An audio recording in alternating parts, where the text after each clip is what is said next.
लेकिन आप इसमें से मैं आपको बताता हूँ कि आप इसमें से किस तरह माइनस कर सकते हैं या फिर ऐड कर सारी प्रिपरेशन की हुई होगी रिवीजन के लिए, तो आपको बिल्कुल भी टाइम नहीं लगेगा रिवीजन के लिए और फ़ायदा इंशाल्लाह इसका बहुत आपको ज़्यादा होगा।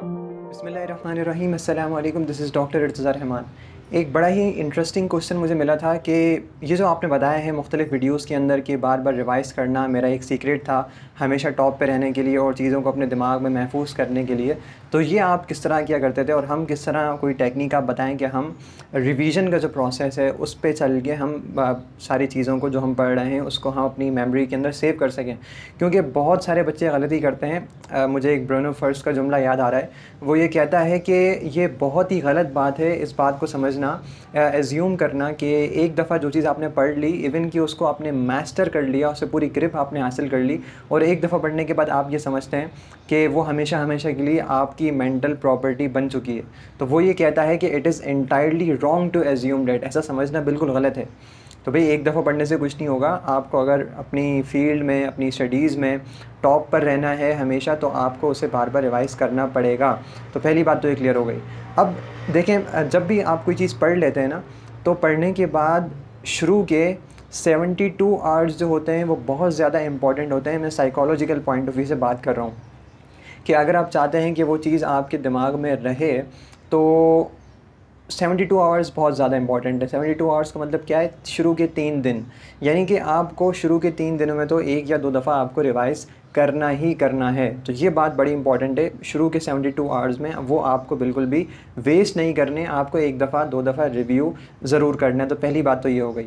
अब देखें, एक तरीका आम तौर पे रिवीजन करने का ये होता है, मैं आपको बाकायदा एक स्पेसिफ़िक स्केड्यूल दूँगा जो कि हर स्टूडेंट फॉलो कर सकता है। लेकिन उससे पहले ये कि रिवीजन बार बार करने के लिए एक बड़ी बात इंपॉर्टेंट ये है कि अगर आप सिर्फ ये फोकस कर लेना इस बात के ऊपर कि मुझे ये टॉपिक अपने यूनिवर्सिटी के कॉलेज के लेक्चर से पहले पढ़ना है और लेक्चर के दौरान भी मुझे ज़ाहिर है वो मैं पढ़ रहा हूँगा और लेक्चर के बाद मुझे कम से कम 1 दफ़ा वो पढ़ना है, तो 3 दफ़ा तो आप ऑटोमेटिकली ये अमल जब करते हैं तो 3 दफ़ा वो टॉपिक आप उसको पढ़ लेते हैं। तो ये बहुत ज़्यादा आपकी मेंटल लेवल के ऊपर ये टॉपिक स्ट्रेंथ जो है वो उसकी बन जाती है और वो उसकी जड़ें मजबूत हो जाती हैं और वो फिर आप उसको भूलते नहीं हैं। तो इस टेक्निक को आप, ये तो सिंपल टेक्निक है जो आप फॉलो कर सकते हैं कि मुझे टॉपिक से पहले पढ़ना है, मुझे टॉपिक के दौरान में जब मैं पढ़ रहा हूँ और थर्ड टाइम जब मैं पढ़ूँगा, जब टॉपिक जो है वो लेक्चर के बाद जो है वो मैं उसको 1 दफ़ा रिव्यू करूँगा। तो 3 दफ़ा तो ये आराम से आपका रिव्यू हो जाता है।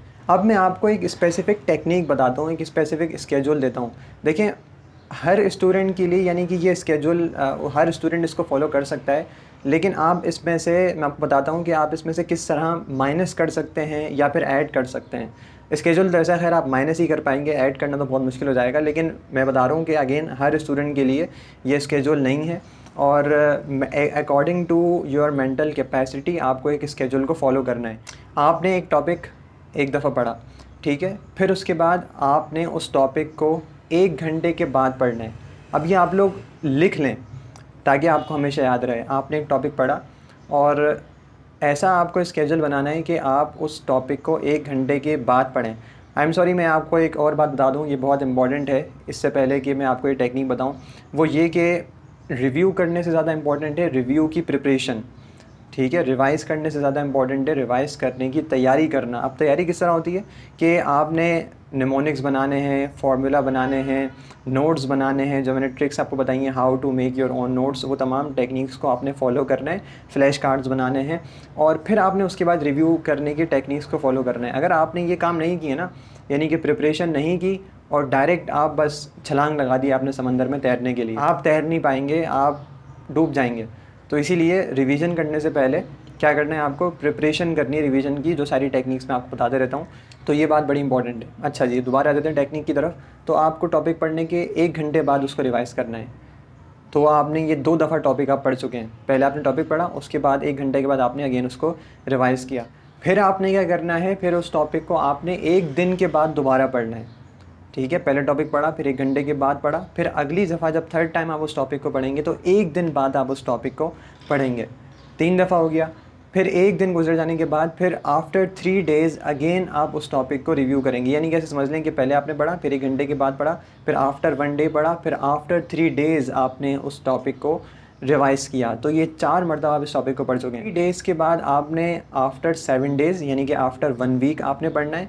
फिर 1 वीक के बाद आपने उसको 14 डेज़ के बाद पढ़ना है, यानी कि आफ्टर 2 वीक्स गुजर जाने के बाद आपने उस टॉपिक को दोबारा रिवाइज़ करना है। 14 डेज़ के बाद आपने 28 डेज़ के बाद वो दोबारा पढ़ना है, और 28 डेज़ के बाद आपने 2 मंथ्स बाद दोबारा पढ़ना है, और 2 मंथ्स के बाद आपने आफ्टर 3 मंथ्स जो है वो दोबारा इसको पढ़ना है।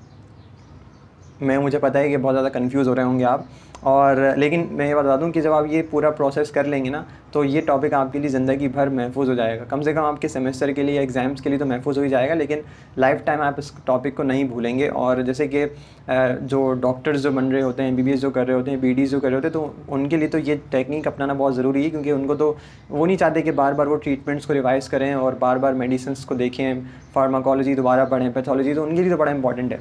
तो ये अब मैं आपको ये कह रहा था कि हर स्टूडेंट के लिए ये मेथड यानी कि पूरा ज़रूरी नहीं आप इसको फॉलो करें, आप इसमें से स्किप कर सकते हैं, ठीक है ना। फॉर एग्जांपल आपने 1 दिन बाद पढ़ लिया, तो आप 3 दिन बाद वाले स्टेप को स्किप कर दें और आप डायरेक्ट 7 डेज़ की तरफ चले जाएं। अगर आपकी मेंटल कैपेसिटी इजाज़त देती है, अगर आप इतनी जो है वो कैपेसिटी आपकी नहीं है, तो आप 3 दिन बाद भी उसको रिवाइज़ करें। 7 डेज़ के बाद आपने पढ़ लिया, फिर अगर आफ्टर 14 डेज़ आप पढ़ना नहीं चाह रहे तो आफ्टर 28 डेज़ आप पढ़ सकते हैं। तो ये स्केड्यूल आप यानी कि लिख लें, और जितना आपकी मेंटल कैपेसिटी हो उसके मुताबिक आप स्किप करते जाएँ, ताकि आपके लिए आसानी हो जाए।